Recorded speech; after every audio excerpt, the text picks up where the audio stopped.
when you play the beat, A brainiac, in fact, son. Now press rewind.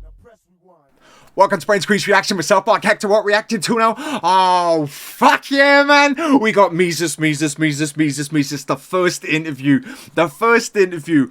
I'm starting it with this video because when you watch this, you're going to see a very quiet, focused Hector that you've never seen before. This man is a fucking legend. I have sat and listened to this dude for, I've been going for an hour, and I could listen to him for fucking days.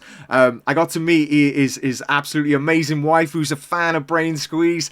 He asked me a question at the end, giving my opinion as well on stuff.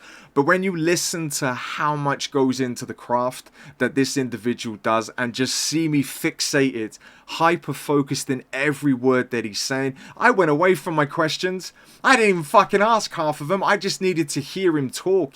His influence, the backstory that he's got. I'm now hyped for that album. If you're a Mesus fan, I know nothing about Mesus other than one track, which was Mirrors, and it got me excited, and Mesus reached out and said about doing an interview. But what was amazing was meeting his wife and obviously Mesus and them talking about watching Brain Squeeze, getting excited about the fact that they get excited by me breaking down bars and the fact that how I do it and stuff. Oh, it was fucking incredible. I had the best time ever. So take time to watch this, enjoy it. It's a fucking pleasure to be able to talk to someone with such a strong backstory, such an emotion to how he writes. There's going to be a part when he talks about his favorite bar that he had to explain of what it is, but it's literally two lines. Just listen to how much effort has gone into the understanding and the meaning behind those two lines. It will blow your fucking mind. Pale Horse is out now. I'm looking forward to going through that. Make sure you go and stream the shit out of that. Enjoy the interview. Other than that, go fuck yourself. Haters go fuck oneself and everything else in between. Oh, it was fucking beautiful, man. First interview. Mesus, a #1 hip-hop artist. And I got to interview him. Fuck yeah, I did. And I had a blast. Fuck. Oh, and also, just before I forget, there's a whole connection with Diddy. Like you won't fucking believe. Oh, man.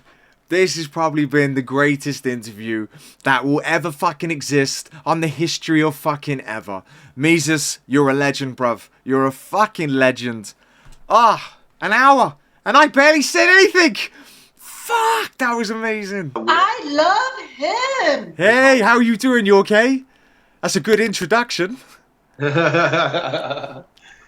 I love the way you break down bars. You've been watching Brain Squeeze? Get in. So, Mesus, you take it easy, mate. I'll carry on the interview there. So. It's amazing that you've come to Brain Squeeze, and I'm glad that you've done that. And we'll talk about your reasons why. And obviously, I know it's to do with the album. But for more your fans and for people who don't know, I know nothing about you. You literally came out of nowhere. First thing I got to ask, though, I am a sucker for nicknames. So someone like Adam Calhoun. So out of nowhere, ADHD up the wazoo, I'm like, Adam Calhoun! Or I've got Tom Mackie D for Tom McDonald. God knows where that came from. But for you, I've even got with Struggle. So Struggle is Incredible Hulk Cowboy Jennings. Because the dude is built like a tank. But with you, I couldn't... Like, I think I went Mesus Jesus, and I was like, that's just shit. Like, I can't do that. So, where did that nickname come from? Where was Mesus, and why is it that? So it comes from, I'm a believer in Jesus Christ, and one day I was writing a song, and I said, I'm not Jesus, I'm Mesus. I'm just trying to stand for believers who know we're not perfect, but he is. And it just stuck. I was writing that bar, and I was like, yo, that's dope. And I think I want to go by that. And then so that's where it just means Jesus in me. Bruv. There's a verse in the Bible in Galatians that says, I no longer live, but Christ lives in me. And so I'll die into yourself and kind of letting God live through you. So that's That's what it is, brother. And that makes so much sense. Now I get the Mesus, because I was just like, I have no idea what that's reference to, but that Yeah. makes so much sense. The fact he came from a bar as well. Yeah. It's like, here's so many different artists, and it, no offense, but it's same old, same old. There's only one or two that I start listening to. I'm like, that's fucking incredible. Or like Tom Mackie D, it was The Power. With Adam Calhoun, it was like this Mike Tyson of attacking, where he's just a big fuck you, and it's like, whoa, that's unique. Yeah. But when you came on, it was this technical ability. So I was listening, for people who don't know, the song was Mirrors. So I went there, honestly, for Adam Calhoun and Tom Mackie D, and I was just thinking, featuring Mesus, and people were going nuts over it. Out of nowhere, you came in, and it was this freaking bearded bar killer jumps in with that "Say It With My Chest," but then it was the message bar, but the Exorcist. And there's loads of people that are just like, yeah, that's bars. I'm like, no, that's fucking bars, because he's stretching the S's to fit in with the Exorcist and twisting a neck. And that, to me, straight away, I was hooked. And I had to like rewind that bar and be like, okay, this dude's a problem. Where the hell did this come from?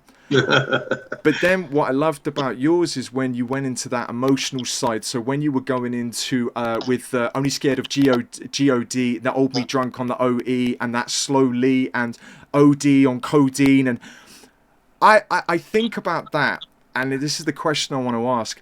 Does that impact your writing when you write this out and then you sit there and you reflect emotionally and go, holy shit, that's intense? Because clearly that's pain from the past for you that you've brought to the surface. Does that ever hinder the bars that you're writing, or is that the fuel that you need? It doesn't. It's a really good question. It doesn't. It's therapeutic, so it doesn't hinder. It helps to get it off my chest. It's kind of like, you ever I don't know, get in an argument or something with somebody, and you're like, by the time you're halfway into it, you're like, where the fuck did all that come from? You know what I mean? Yeah. And it's kind of like that. It's there's all these emotions that we process every day. I forgot what it says, but like, there's like however many thoughts we have a day, and all these crazy stats that who knows if it's fucking true or whatever, but like all the shit we deal with on a daily basis, and we probably actually appropriately process about 1% of it, and the rest is just fucking thrown to the back of the mind and whatever. And so that's what music has been for me in my life, is just super therapeutic. So sometimes when I there's some songs that, yes, more than others, that I go back and I listen to, and I'm like, shit, man, I really like dug deep for that shit. You know what I mean? Because it's like, damn, that's the, and then there's other songs that kind of just, I feel like the songs that do, that like really go deep, I feel like they take way longer for me to write, because they're just, well, that's weird. They happen. What I mean is way more life. I have to go through like way more life before I write those, versus, because I'm always writing songs, like always, like all day, like I was just driving back from Chicago to Nashville, where I live now, and I write in the car while I'm driving, like in my head, like I just write, and then I'll just pull over at the gas station and blah blah blah, blah into my phone, and so I am always right. I've been that way since I was like 16, 17 years old. Just so not at, probably 10% of what I actually write ever actually gets on a song, gets on an album, and gets out to public. So that's what I mean, is like those type of songs, there's a lot more life that gets lived, I feel like, in between those. And then there's just a lot of stuff where it's not as deep, and it's just kind of barred. It's kind of almost like keeping my sword sharp, I guess, so to speak. You know what I mean? I get what you're saying. So it's like that emotional charge or discharge. If you got there, where you're like, right, I need to get that off my chest. But it's also the talent, the technique, and then it may be some of those bars where you're really digging into the talent, technical side. But then the flip of that is that emotional that's backing up that story, and that's where you, like you said, you're on the way home and there's a memory, and suddenly you're like, right, I need to write that down.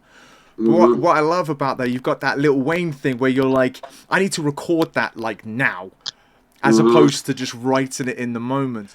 You gotta have that. I think the emotion that's such a huge element of music is capturing. It's like a picture, and like people take pictures, and like in the same 1 minute, there could be 100. You just sit there, you just click every second. You say for a minute, you're gonna have 60 different pictures, and some of those are gonna capture emotions and pictures that are just you caught the moment, you captured the moment. Yeah. And I feel like the same thing happens with vocal inflections and emotions and so and I love that about music, because it should be, that's the type of music that I like. Some people, everybody likes their own whatever kind of music, but I like stuff that's kind of very unique, I guess. Well, you're talking about human emotion, so I study that for a living. That's my whole backstory. So you're absolutely right. So hearing what you say and about where you're drawing that from and how much your brain can retain, and that is absolutely spot on. There's only so much you can do. So the fact that you're capturing those moments, and I think that when I was listening to that track, and it was the OD, codeine, and all that, which was technical as fuck, but it was that deeper rooted pain, where I'm thinking, fuck, that's a hell of a lot we're throwing. And I can see people like, the chorus with the, where the screaming kicks in. I'm like, but are we not hearing the bars that this dude is throwing on? That dude is reading that and delivering it. And that's a back catalogue of pain. So it was nice to hear that it doesn't hold you back. You're doing it as that therapy. I'll just throw it out. Where have you been, man? I'll tell you what, man.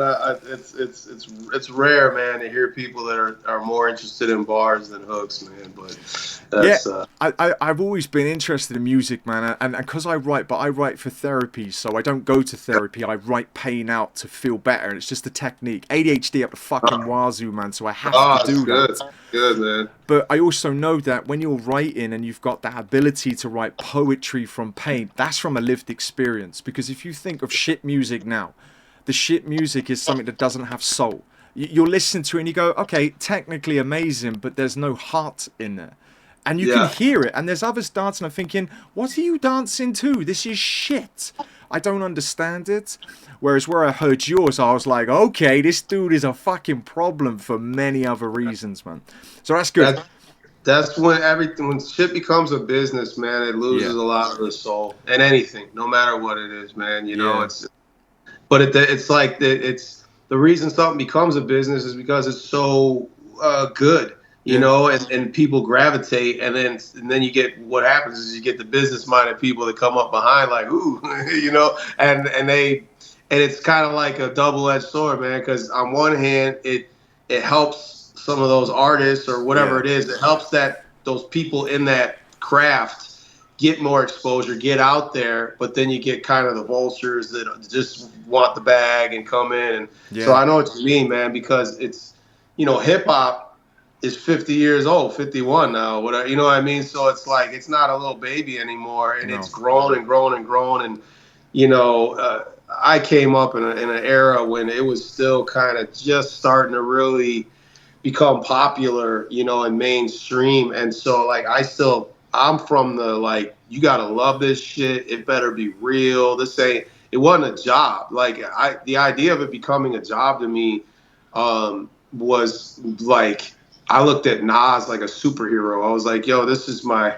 like, this, shit like that. It was like, it was like Big Homie. Like, I looked at Nas like Big Homie, not like, oh, he's a famous rapper. It was like, that's the homie, And so I know what you mean, man. It's like, I try not to be, my Adam, actually, he calls me a music snob, because he's like, I won't even ask what you think about this. You're like a music snob, and it's just like, I'm not a music snob. I just want to hear, I don't want to hear the same bullshit over and over. You know what I mean? Bruv. I want to hear your life. I want to hear your life. So I don't want to hear you talking about shit. Yeah. You should grow and change. And, your first album should not sound like your fifth album, and there's some artists that their first album sounds like their fifth album. And that's what people want. They just want them to stay the same. I'm working on a song right now called Evolve. And it's literally about this, bro. It's like, Unfortunately, and this is why the business want money, and money sells, and if it ain't broke, don't fix it. So a lot of them, that's why they don't, they give you the same shit. And once an artist starts to evolve, they're basically like, oh, fuck you, we want a new guy, and it's gonna keep giving us the same shit. So like the they don't want you to evolve. Is kind of that's the song I'm working on right now. It's like the mass, unfortunately, but I don't care. Like I'm here for who I'm here for, and that's it. And if that's, I don't care how many people it is, really, to be honest. As long even if it's not enough for me to do this as a living anymore at some point, then that's fine too, man. I mean, as long as I know that I'm staying true to myself. Whatever, man. Where the cards fall on that. I think I blame social media for that change in hip hop, because the expectation is I want it now. It's that Amazon Prime shit where it's like I want it tomorrow. Well, Eminem dropped an album and then everyone was like, "When's the next one?" I'm like, that hasn't even sat. Like, what are you doing? That's a craft. That's pottery. That's got to sit. People have got to see this art. It's a picture you look at for years, not for 10 seconds. Yeah. And then skip it as well. Just fucking skip along and go, oh yeah, I just got to this bar. And it's like, no, you got to listen to the build up. That's poetry. Poetry isn't 2 lines. It's a journey. So I get what you mean. I love it, man. I released in 2020 when I first kind of really started to make a name for myself, I guess you'd say. I had so much music I was sitting on. I made a very dumb decision, but at the time it felt like it was whatever. I was gonna drop an album every month. I was sitting on so much shit. Like I was like, oh, you guys want me? Okay, all right, and so I dropped an album in July, and then August, so it must have been August. Whatever. It was 3 months in a row, literally, bang, bang, bang.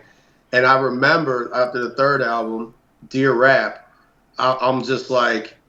A comment came up maybe 2 weeks after Dear Rap was out. So the first album had 10 songs, second album had 10 songs, third album had 15 songs. So 35 songs I just dropped in like 60 days, basically, because it was pretty much the first of the month. So you're talking about almost like a 670 day span. That's like a song every other day, basically. Yeah. And I remember reading a comment, hey man, when you dropping some new music? And I was just like, I'm gonna blow my brains out. Like, what the hell are you talking about, dude?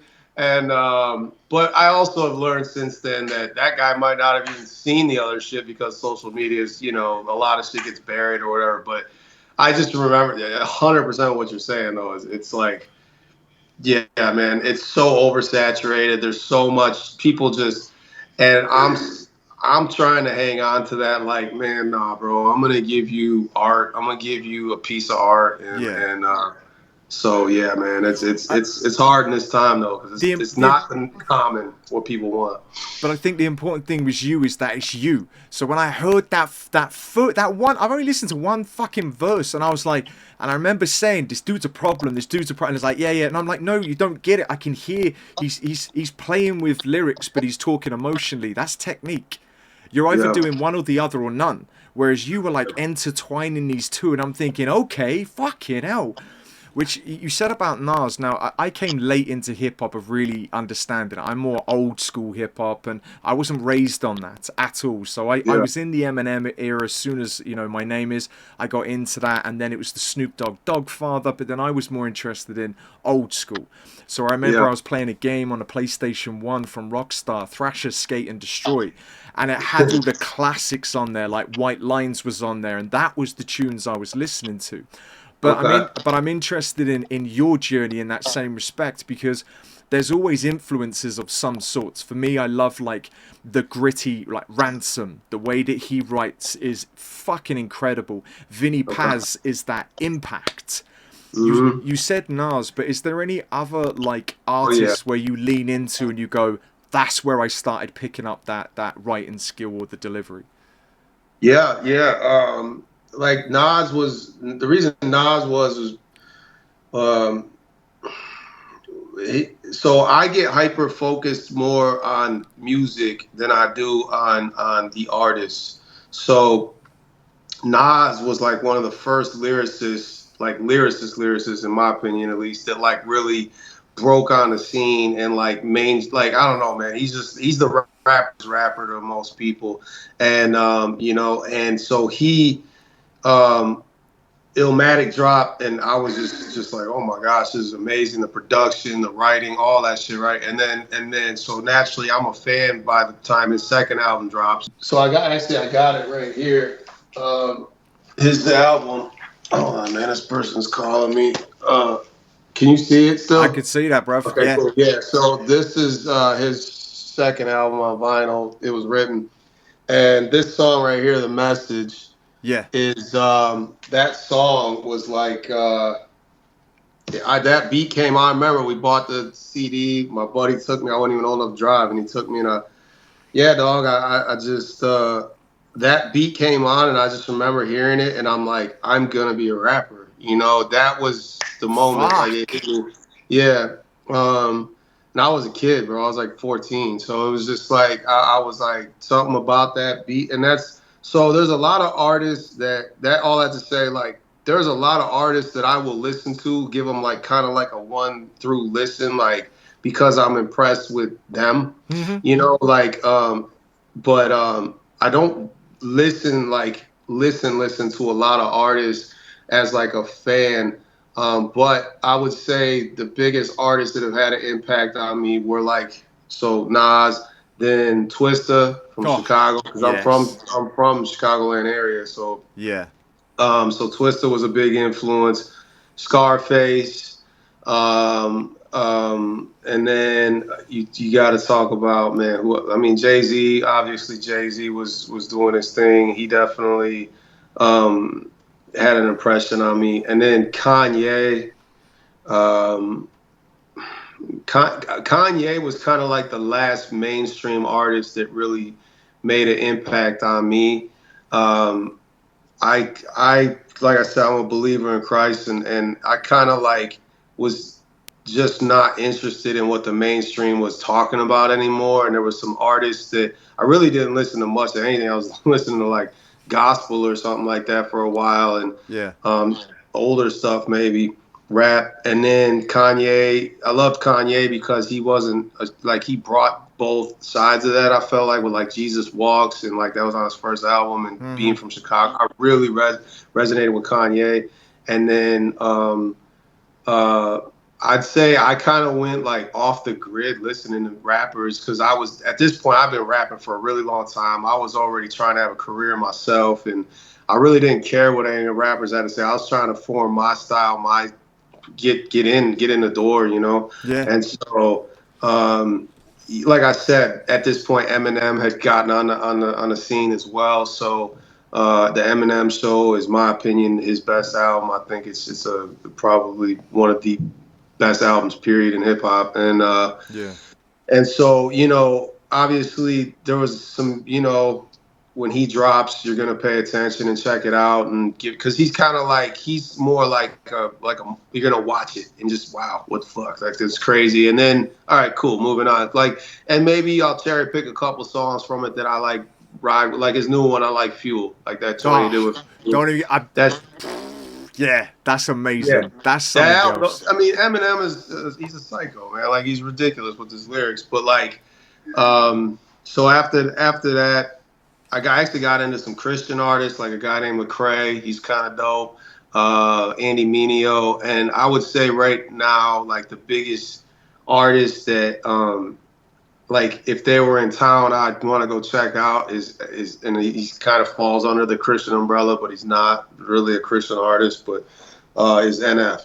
Like, I think NF's really cool, man. Got to meet him for a millisecond, and he was just a polite individual. And so yeah, I mean, those are kind of some of the, I guess you would say, influences. Some of the I'm sure I'm missing a million people that.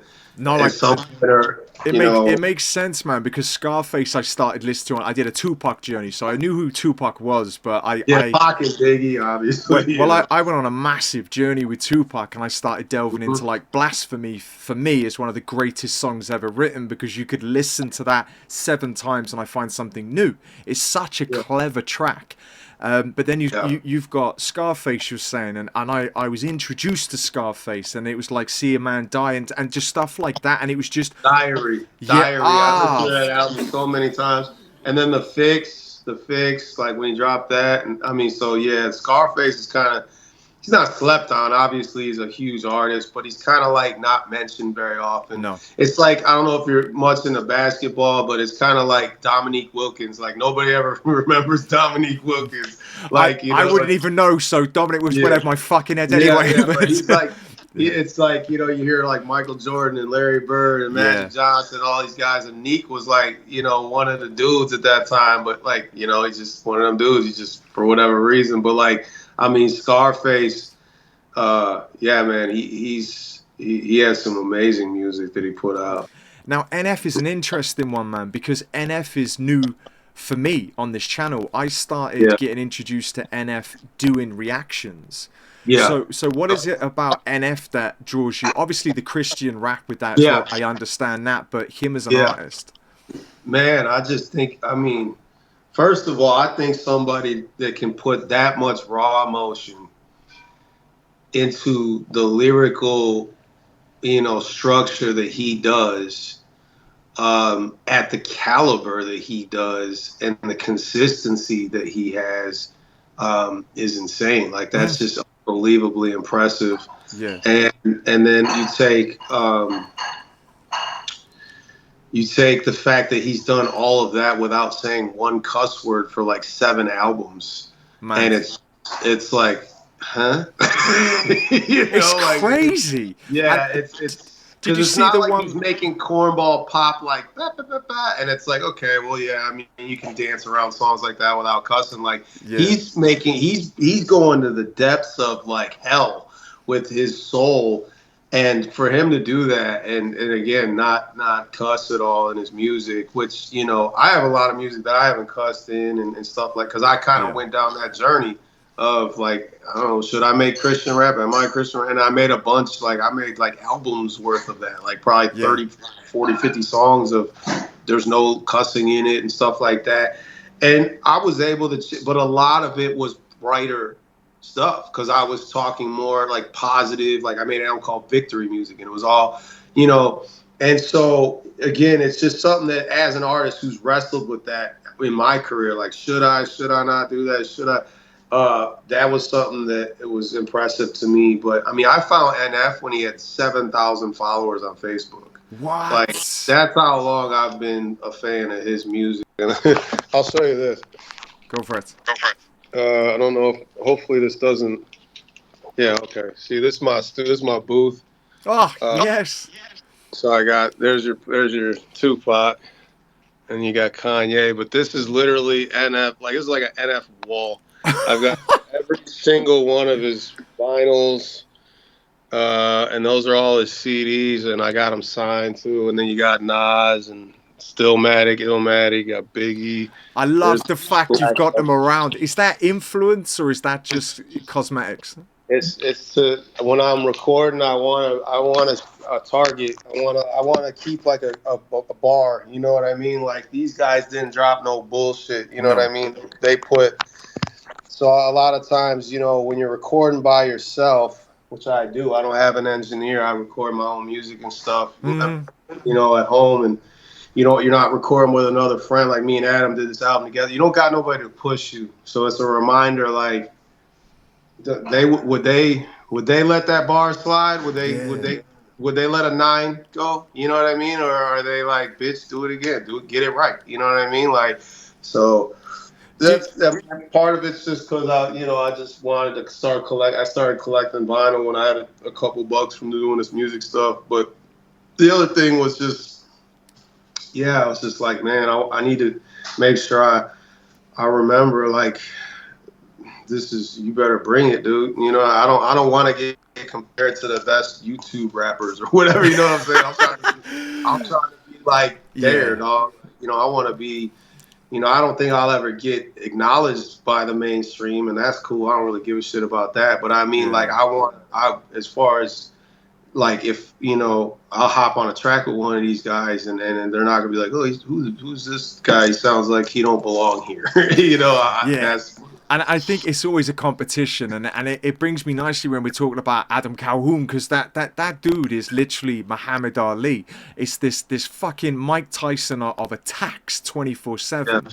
Yeah. So do you find, because to me I think that if you're featuring with others, I've featured it even as it like tongue in cheek as friends, it's still a battle. So was there ever a time where you've written something you're like, that's fucking fire, and then working with Adam Calhoun, he's come in with his, and you've gone, well, fuck that, man. I'm gonna record something else, You or I'm know, gonna record it again.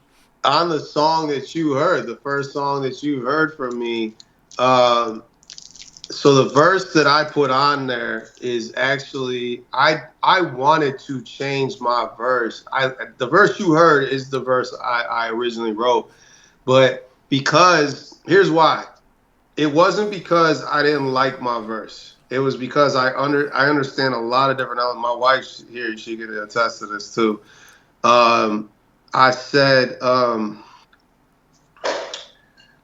listened to it, and this was after we got Tom on the song. Okay, when Tom's on there, and Tom's verse is longer than me and Adam's verse. Yeah. It's like our verse is if our verse is 30 seconds, his is like 50 seconds or so. I don't care. It's just I love it. I think whatever, by all means. But like at the end of the day, so I had to keep this in mind. I knew there was going to be a lot of people like yourself who know Tom, know Adam, and they're like, who the fuck's this guy? Yeah. And so I'm thinking, okay, Adam's got the first verse, which is same length as mine, but it's right in the beginning, coming off the front. I'm kind of sandwiched in between, and then you got Adam doing the whole hook, and so there's 3 hooks with Adam, verse with Adam, and then Tom's got a longer verse on the end with this little like break in between just to get like all this. And I'm like, I got a lot of odds going against me here to like just be like this little blip that people just blink and go right past. And so on top of the way I rap very kind of like riding the track and kind of, you know, like I don't like using my voice more like an instrument than kind of like a voice of going against the grain of the beat, so to speak. Yeah. And so I rewrote the first half of my verse. I rewrote the first half, and it was more. I don't know what you would call it. I don't like the word dumbed down. I mean, I don't mind the word dumbed down, but I don't think that's the best way to describe it. But it was more like, I was more like, okay, if I'm standing on a stage in an arena in front of like 20,000 people, like, are they going to give a shit about what I'm saying on this song like this? Or are they going to want me to say it like this? Like, you could like very technically say like, this hurts my feelings. Or you could be like, fuck you. You know, and like, which one do people usually resonate more? Looking at my face. Face the facts. I can't relax. Anxiety every day attacks. Take a match. Strike it, throw it in a tank of gas and pray what happens next will wash away the past. Hell yeah, my head's fucked up. Hell yeah, I got demons I ain't dug up. Heaven knows how it rolls, ain't dumb luck. Middle finger like gold diggers because them bitches stay stuck up. Bitch, what's up? Like, that was what I changed it to. And I wanted to fucking do that. And I just didn't. And I'm like, we'll see. But so, yes. And part of it was like, it wasn't because of how hard Tom snapped on his verse, but it was just all the elements together. I was like, all right, man, like I really got to make sure. And at the end of the day, I was like, I'm just gonna go what I originally did. That was what Adam said. He's like, man, you fucking. And Adam doesn't really remember it very often, like even his own verses and stuff like that. And neither do I. I'm surprised I remembered that other thing because it's not even like laid down. It's even crazier. But like. He remembered it, and he was like, dude, like, you don't think that says something? Like, I remember how your verse goes and shit. Yeah. Like, he's like, I think you're just overthinking it, man, because like it's a big record and Tom's on and da da da. And I was like, all right, cool, you know, and I left it. But yeah, there's definitely that through the whole album, man, we were definitely kind of like, you know, not trying to one up each other or nothing, but just like, man, don't bring no bullshit. Don't bring no bullshit in that booth because like this is top tier shit. We're trying to hit a home run every song. So that's what I'm open to hear. So I loved with the was it Brave 2? You know, I fell into Tom Mackie D, so this fell into my lap, and that dude, the greatest rapper ever, I was like, what the fuck is this? And then Adam Calhoun was sort of mentioned and so on, but then with Brave 2, everyone was like, Tom Mackie D, but then I was there going, just for a second, Calhoun is fucking buzzing me. Like, there's something about his style, so I was thinking about that heavy hitting, when you hear him rap, it was just nice to know that you didn't say, fuck, I need to go back, you know, and redo that, because I think you would have lost that.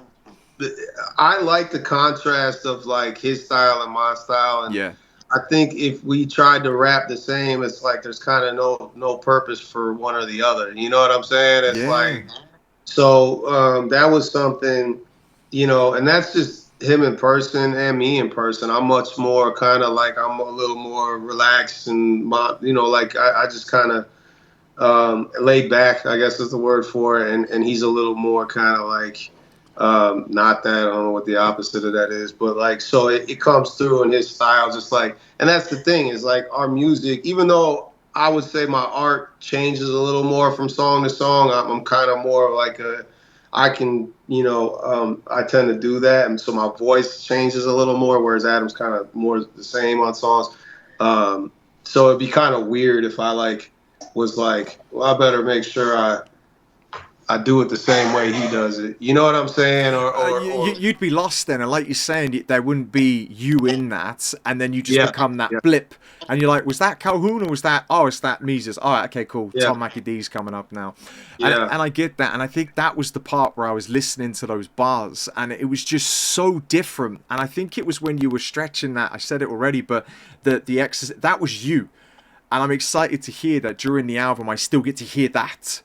Because otherwise, like you said, I'm just hearing to Calhoun featuring somebody. I want it to be Calhoun and now here's Mesus. Fuck yeah, here he comes with that style. That's going to make a massive difference. So if we talk about that Pale Horse album, if you were going to say to me, the one where you wrote it, you delivered it and recorded it, which track sits out for you where you go, that's the fucking one to listen to? I appreciate all of them will be to listen to, but there's always that one where you go, that's a fucking track. I always want to call it, we should have called it Pale Horse. But I think Judas the Liar. Okay.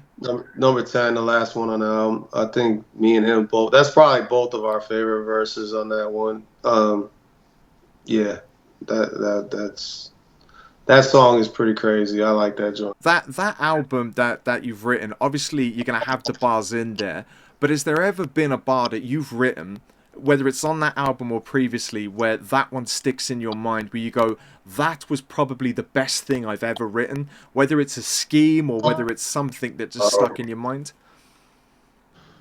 I think one of the craziest schemes I ever got into was on a song called Armageddon. And I was just in this like, and I couldn't fucking get, I was just like in a pocket. So that's the first one that comes to mind like that. And that song's kind of like slept on, man. Like, but it was kind of my fault because I dropped 2 songs at midnight in like 2021 or something like that. So I don't know, probably just because I did that. But I would say my bar on this album that I would say made like kind of like, as I said, and I think I said that on the song I just said, actually. I think it's on Judas the Liar. I said, you could fact check every bar that I write. Only mistake that I made, I ain't market it right. And that's just like you being new to my music, you don't really know this, but like I've been highly labeled as like just basically like a political MAGA rapper is what some people have called me, like, which I don't say. One of the people was calling earlier and I just said it was a guy that's in that community. I love those guys. I think I love their message. I love what they're about. But it's just not what I am or and they know that. They all recognize that. They've all said that to me too. But Yeah. so it's just one thing when you just like, you know, as a rapper who's just like takes pride in their craft and like, bro, I'm just a rapper. I'm not a gimmick. I'm not a white rapper. I'm not a Christian rapper. I'm not a this rapper. I'm just a rapper. Like I rap about my life. You don't need to put no fucking extra titles on. I'm not a country rapper. I'm just whatever. Like, you know, it irritated the shit out of me because I just pretty much happened to really make a name for myself when the whole fucking world went to shit. And as a person who puts their life in their music and the world going on around me, I was talking about all the things that I don't want to get your channel flagged for saying, but I'm talking about all the things going on, and people are like, yeah, and like, you know, and I'm just like, okay, cool, but like, I got like 30 other songs that got nothing to do with that about my life. You guys want to hear that? No, fuck that. No, we want this. We want politics and social media. Woo! Say shit about Biden again, you know, or whatever. And it's just like, and so it's like, it just got to and that's why I said the only mistake I made is I didn't market it right. I put out a lot of songs like that because I was just speaking my mind and I didn't realize I was like reinforcing more and more, because then I put another song out like, hey guys, like I have a song called Dictator, which is like my highest streaming, biggest songs about Biden and whatever, you can check it out. But like, it's whatever. And I got so tired of people like, oh, I love it. And it's not because I don't like, I thank you. You know what I mean? I'm grateful for that. And I know that song helped people find a lot of my other stuff. Yeah. Grateful for it. But it's like, I finally had enough with it. I made a song called Dictator 2. And everybody was like, yeah, he's going to shit on him again. And I was like, the whole point was like, that song's not going to dictate my career. Like, I'm not letting this song dictate who I am as an artist. Like, that's cool. I'm glad you guys rock with it. But the problem is that song's got 7 million views on YouTube. Dictator 2 has like 300K or something. You know what I mean? Because nobody gives a shit about my feelings when they're not their feelings. They just want me to say, you know what I mean? So I'm sitting here like, guys, I worked my whole career up, blah, blah, blah. I don't want to be called this, like, da, da, da. And all they hear is like, oh, you're stepping back on your stance. Oh, you don't believe that anymore. Oh, it's like, he's changed. He's changed. It's like, no, you just didn't listen the first time. That's the fucking problem. And I hate that, because there's two artists that you've worked with, like Struggle Jennings, you know, is fucking incredible. But also Caitlin Curtis, I think, is one of those artists that falls into that, where like in that In God We Trust, I think with Caitlin Curtis, it's just fucking incredible, but just ignored. And you look at the views and you're like, really? That's the number for something like that? Does that ever frustrate you when you put that craft, especially Dictator 2 you're talking about, and you see those low numbers? Does in a little bit of your mind you read that and just feel a bit frustrated that people aren't actually listening? Absolutely, man. Yeah, it's, you know, that's what I meant in that bar. Is just, it's like, I fucked up because here's the thing. Nope, I could have 10 million subs, and you understand YouTube, how it works a little bit or whatever. You know, I could have 10 million subs. If you build a fan base on something that is not your core of what you are, it's not like, oh, you have 10 million subs, so now when you put out a song about your core, they're gonna come and just no, they're not. They don't give a shit. And so it's like, it's kind of, I had to take like a couple years to like really recalibrate and start all over. That's like the last 2 years I've been pretty quiet, man. Like, and it's because the first 2 years I just exploded and went down a direction, like I said, that like I didn't even realize I was doing. And that's why I said, you can fact check every bar there, right? Everything I said about all the stuff going on in the world, it's the year, all 2 years later, 5 years later, whatever. Like, it's all like, I didn't say anything that didn't happen or come to fruition or whatever. But like, it's like, you know, or that I didn't mean or whatever too. But like, at the end of the day, it don't matter if like, because that's not, the whole point was like, I'm not here to be just that. That's cool. I'll speak my mind. But like, I don't want you guys to just embrace, like, I don't want to rap the news. You know what I'm saying? I didn't sit up here to be like a headlines guy, you know what I mean? Or whatever. Like, I want to talk about my life. You know what I mean? Like, I talk about our life and I get how that, so it's like, now I'm just finding back I'm getting back to where it's like, okay, and that's what I mean. Like, if I've plateaued and that's where I'm at and this is it and what cool, you know what I mean? If this is as far as like, and I don't think it is, because I think a lot of the things I have to say resonate with a lot of people. The things are important, but the things that aren't, like, it's not the other things are important. It's that mental health, you know, just real life shit. You know, to make it simple, that's the stuff that I really want to put in my music, because basically it means like I was able to use my craft and create something for people in a cool way that people resonate and like, and boom, I didn't just say a trigger word that everybody's gonna like automatic, yeah man, you know, like, or whatever. It's like they actually and that it's not like about being cool or more people liking me. It's about like, um it's about knowing like, okay, I'm giving people like, this is real, I guess, you know what I'm saying? Like, the people that rock with me, it's real. Again, whether it's 10 people, 10 million people, 2 people, well, I don't give a shit. It's like these people actually like resonate with what I'm, who I am, and that. So yeah, man, it's when you, Mesus, bruv, man, you've gone up 1,000. You know, I've sat, and ADHD's hard, man. So I'm trying to just yeah, listen, but you're so fucking, you're in the zone, but it's you. Like I'm watching you as you are. I study people for a living, brother, in a good way. yeah, I'm listening to every word as if I'm listening to your tracks, and there's going to be a lot on Brain Squeeze where they're like, "Fuck, he's quiet," but I'm like, "But this is an artist. I'm respecting everything you're saying because I'm sitting here as a reactor. I'm not monetized in any way because I fell in this yeah, pot." I started the channel to be unique, but I went down this, oh, I gotta please everybody. Oh, what track do you want? What track do you want? And I'm grateful for it, because I wouldn't have had Scarface, wouldn't have had Tupac. But then it's like, well, now you're this channel. I'm like, well, I'm not. I'm whatever the fuck I want to be. You're talking to a dude whose favorite right, album is The Bodyguard. Do you know what I mean? On top of yeah, Whitney Houston, I was raised on top of Eminem, on top of Snoop Dogg. There's so yeah. much in there. So listening to you say that you're just being true to self, I think that's fucking incredible. And I'm now getting you, bruv. Yeah. I get it, and I can hear it. And even that bar you've just explained is blowing my fucking mind. I got it when you first said it, but now when you're unpacking it, I'm like, the layers to just that singular bar of how you've taken a whole plethora of emotions and backstory and past experiences and labeled it in that marketing bar. I hope people appreciate how fucking intense that is.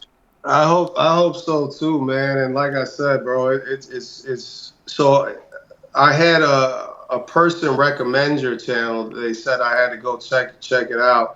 Lacey, her name's Lacey. She's a reactor as well, Oh, and amazing. she was like, "You gotta go check out Brain Squeeze." And I said, "Okay, cool," because I hadn't heard it, and I went. I was like, "Oh, this dude is. I love what he's doing, man." Just listening to you talk, man, you're the first. Obviously, it's the first interview I've done, but I like to hear people talking. When I'm coaching them as well, I like doing that. But just to hear how you're influenced, I'm like, yeah, man, I can hear that belief, that love, that emotion. It's like you're spitting bars Yeah, during interviews, and I think that now is just cementing the fact. I'm like, I like Mesus, he's fucking good.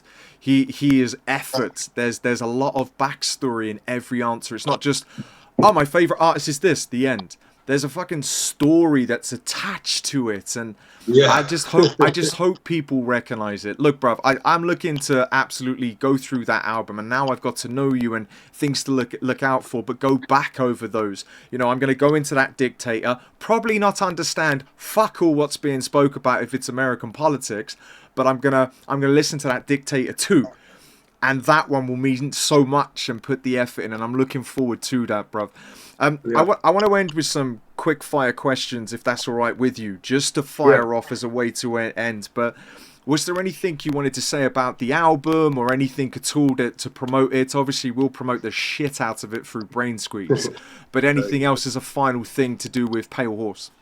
Man, just when you listen to it, just understand that that is two people that met at a basketball court when we were in high school, and and neither one of us, I mean, before any of this shit even exists, social media, YouTube, and we were just two dudes that started rapping together in our mom's garage, and then we went through so much. We went to every open mic in the city you could go to. We've been to every record label and met with, and then to do all that, to then he goes his way, I go my way in life, and then we link back up again, and then fucking he ends up with the prison shit, which was that I don't know, he got locked up, went to prison. Yeah. He went to prison. He got arrested on my album release fucking day. Like, he was at my show. That's when all that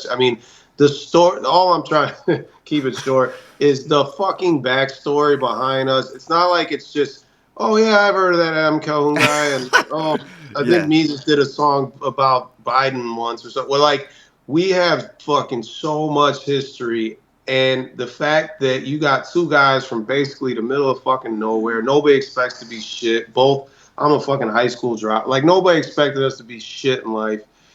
And we have the #1 album in hip hop right now together. It's fucking crazy, man. And so it's not, and I don't say like, oh, we got the #1 album to like be a flex. I say the #1 album, like all the fucking shit that we overcame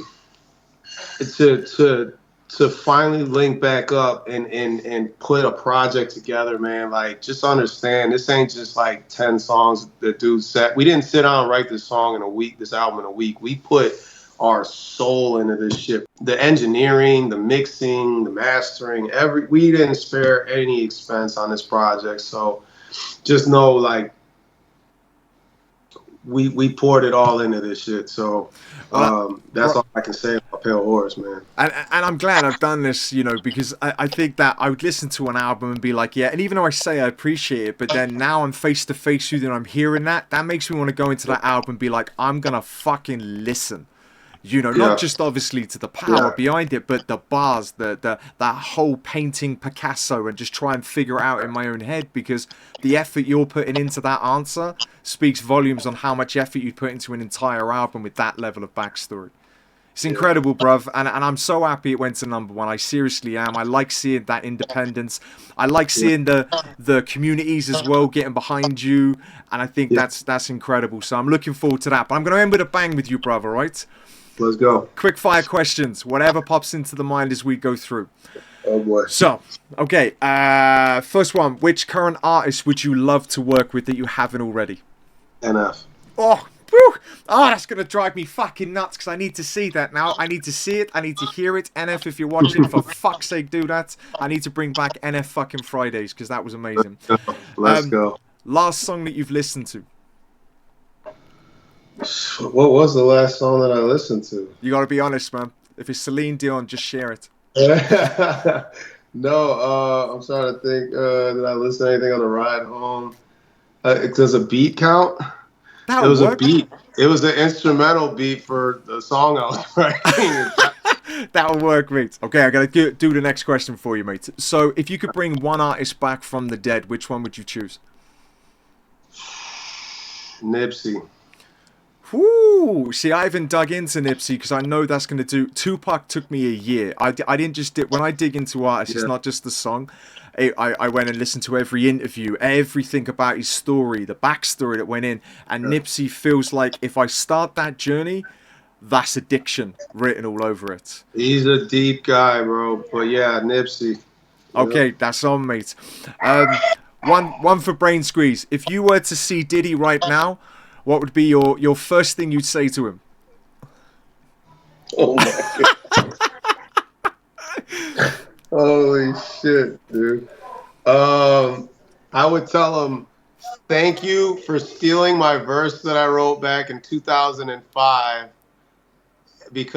and not trying to like sign me. I would tell Diddy, thank you for stealing my verse, not paying me for it, and for not signing me or anything like that back in the day, because I'm glad I'm not part of the Diddy parties. That's a true story. Oh, that's amazing. We are digging into that one day, mate. Not now, man, but we are digging into that.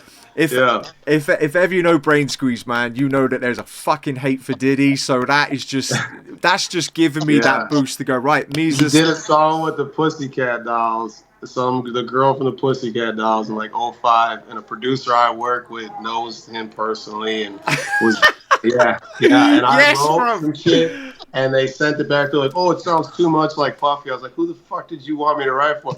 And then like 6 months later, I hear the song, and it's like, "Oh, that's yeah." I was like, Dude, for "Cool." another day, mate. That's gonna be a whole nother Yeah, fucking yeah, interview, mate. yeah. Last thing I want to ask, man, Yes, and sir. it's to do with reactions, and it's to say to you, how do you feel about when you watch people reacting to stuff you've written? It varies on the reactor. Because like someone like you, man, I couldn't be fucking happier, man. It makes me very, very honored. Like I'm like honored that people um, break it down and really appreciate it. It's humbling, it's honoring, and so I'll just keep it on a positive note and say reactors like you, the guys that really appreciate the craft and don't just do it for clicks. I guess I'll go a little negative. The Well, guys no. that don't just do it for clicks, but like the guys that you can tell it's really their craft. Like they Yeah. just enjoy it. They love doing it. Man, it's fucking humbling and honoring because and encouraging to like keep fucking my pencil sharp or whatever, because like.